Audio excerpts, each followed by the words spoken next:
wada hadallada imika Soomaaliland iyo Khaatumo waqtigan maxaa sababay inaad ogolaataan inuu wada hadal inta leegay inay dhex maro Soomaaliland wuxuu yiraahdaa adanna annaga tagnayo ilaahay laga yaabo la isku raac midda la isku raacay waxa weeye dadka reer Soomaaliya sanaagiya cayn in ayan maamulkan Soomaaliland ee hadda jira uusan ahayn miday raali kaga yihiin habka uu dhisan yahay iyo siyaasado badan oo uu ku shaqeynayo waqtiyo hore waxaad ku gowsadeegteen oo ku celcelin jirteen in madaxdiina Khaatumo ay tahay in Soomaaliland waxna wada hadal la furanaa ilaa iyo inta ay ciidamada ka qaadayaan deegaanada Sool sanaagiya cayn tii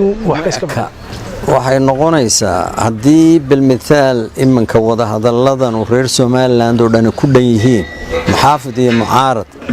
dee walwal nagama hayeen doorashada haddiise ay hadda tahay waa gacan dadka qaar waxay qabaan Professor Ali Khaliif waa nin kaligii socda oo aan golaha dhaqanka kale aan la tashan ama tashiga wax iska hadlow inay igare wuxuu halka ka yiraahdo waxa dhageystaaba ka gardaran waxay Puntland ka tahay Soomaaliya sanaagiya cayn waxa quray tahay odayaal dhowr marba inay u yeedho xoogaa dhaqaalaha ku seedseedho cad quureed u tuurto nimankaas hadalka Khaatumo Soomaaliland wuxuu imanayaa markii maamulka Khaatumo uu ka raja dhigay in dawladda federaalka ee Soomaaliya oo aqoonsato maamul goboleed kamida maamul goboleedada Soomaaliya